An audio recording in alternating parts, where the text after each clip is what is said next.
boys and girls. Today's book is called Grandfather Counts, and I'll let you look at it.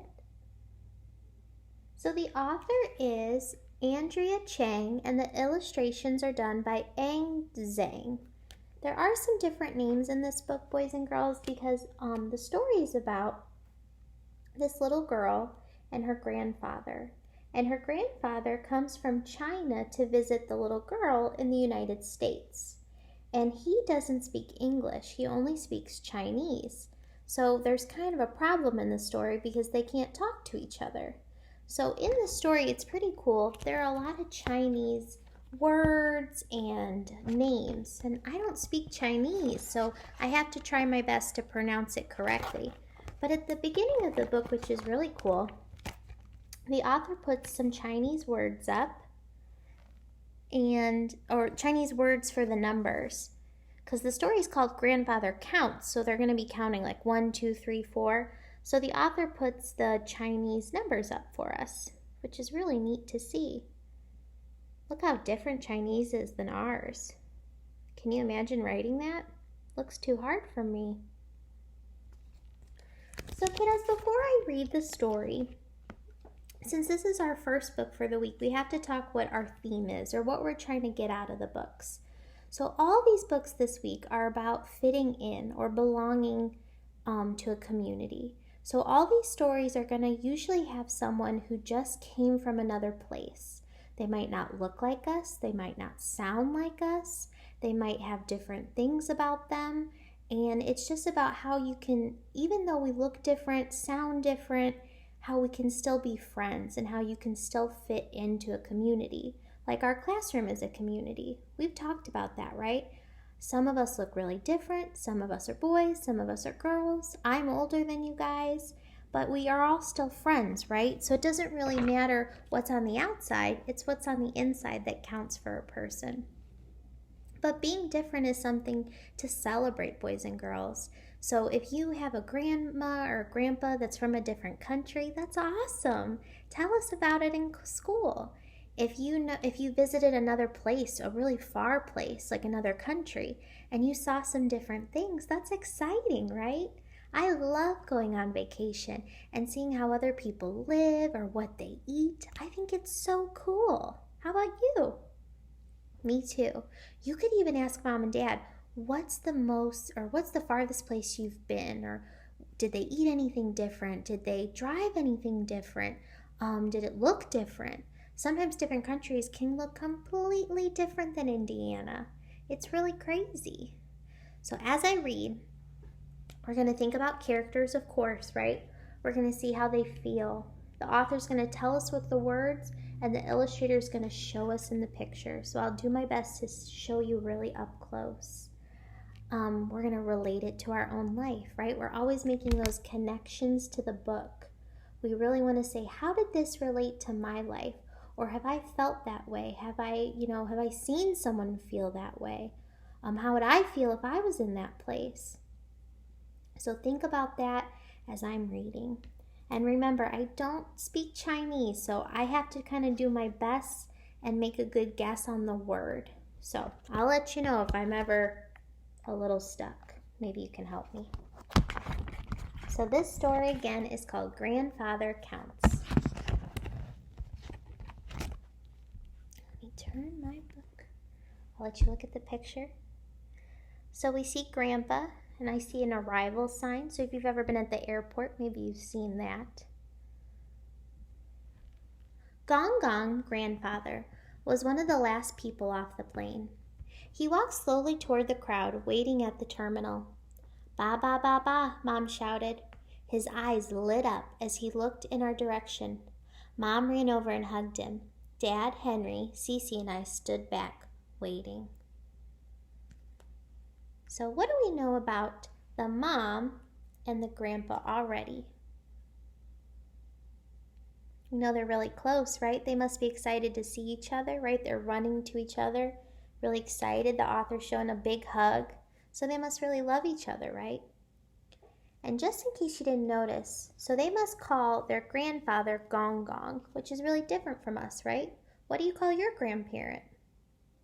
I had a grandma and grandpa, But my dad, he's a grandpa now, and he goes by Papa. So there's Nana, there's a bunch of different names for a grandparent. Finally, I went closer. Gong Gong patted my head and smiled.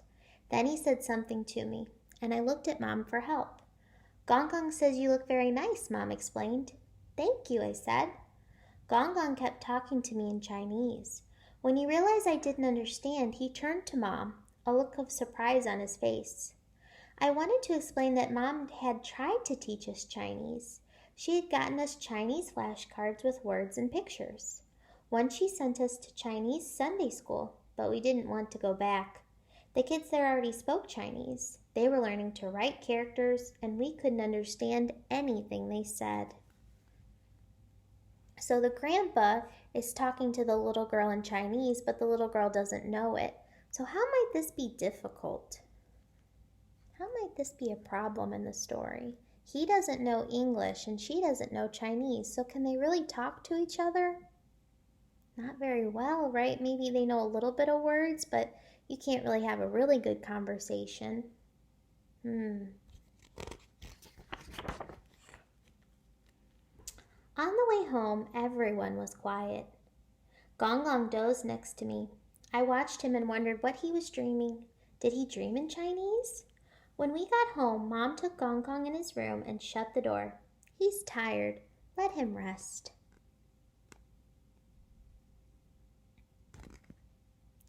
It had been in my room, a small back room, just big enough for a bed and a small desk. From the window, I could see the railroad tracks that ran along the back of the house to places I could only imagine. To get ready for Gong Gong's arrival, we had moved my bed into Cece's room. Her room faced the street.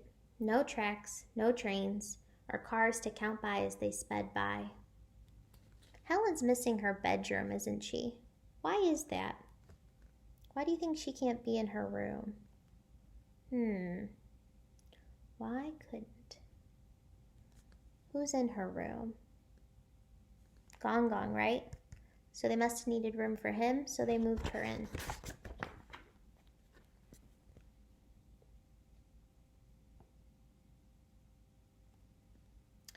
We put up wallpaper in my room, green with small dots. Mom said it would hide the cracks caused by the rumbling of the trains going by. I missed those cracks, all connected and spreading out in the middle of the branch like branches of a tree in winter. Mom got upset when the last sheet of wallpaper wrinkled near the ceiling. Dad tried to smooth it with his fingers, but it just creased more. It looks okay, I said. No one will see it way up there. Mom wasn't sure. When you do a job, always do it right, she said. Gong Gong told me that when I was 4, and he was teaching me to write my name.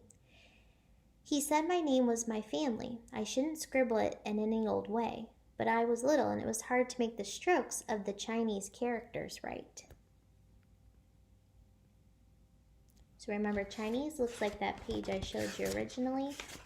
A really different handwriting. So imagine that is pretty hard for little kids to learn.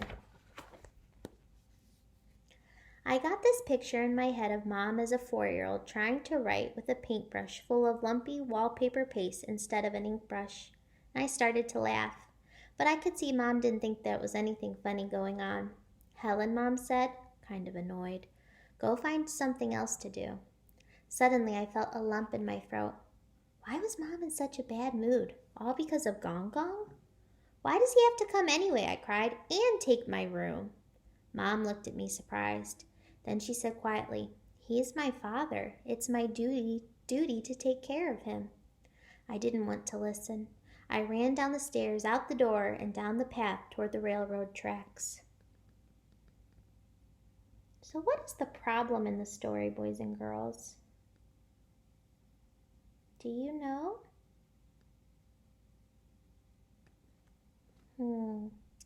Well, I have a couple problems in my head, right? First of all, the little girl had to give up her room, so I can relate that that wouldn't be very fun. And also their house is changing, right? Someone new is moving in, so that could be a problem. And remember, Gong Gong doesn't speak English, so they can't really talk to each other, so that's another problem.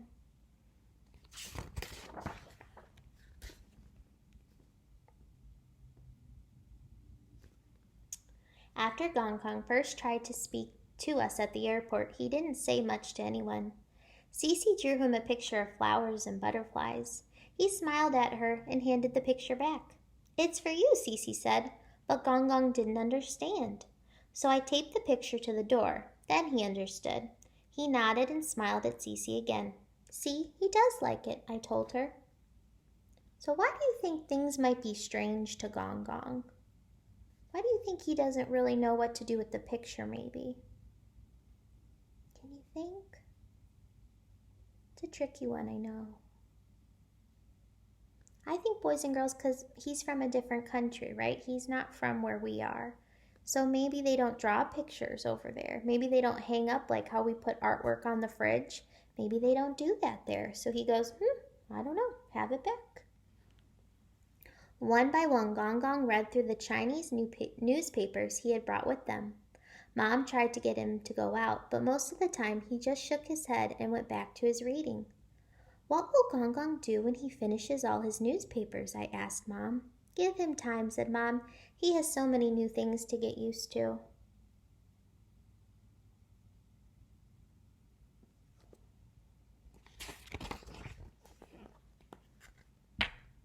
Here's her big train tracks.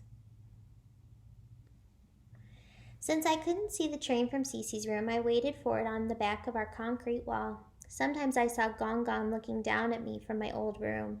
Soon I realized he wasn't looking at me at all. He was waiting for the train.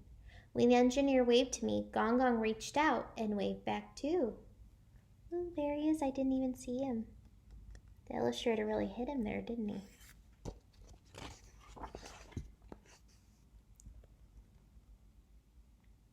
Ooh, I see. I see something. My brain's thinking, are they gonna like trains together? Maybe that'll be their connection. Early one evening, I was sitting on the concrete wall waiting for the train when I saw Gong Gong coming down the path. He sat down next to me, his legs hanging over the wall just like mine.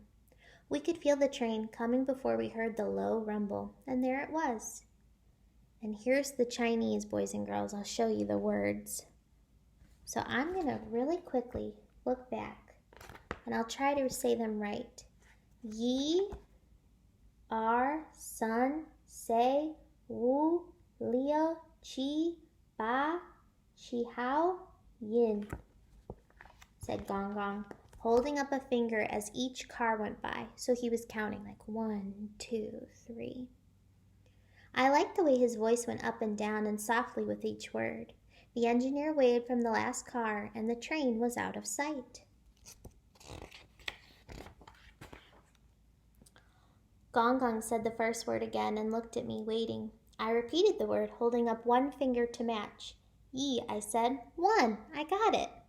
Slowly, Gong Gong said all the numbers up to 8, and I repeated them. We started over, and I practiced until I could say them all by heart. Gong Gong clapped for me. Then I held up one finger and said, 1. 1, Gong Gong repeated after me. Before long, he could count to 8 in English.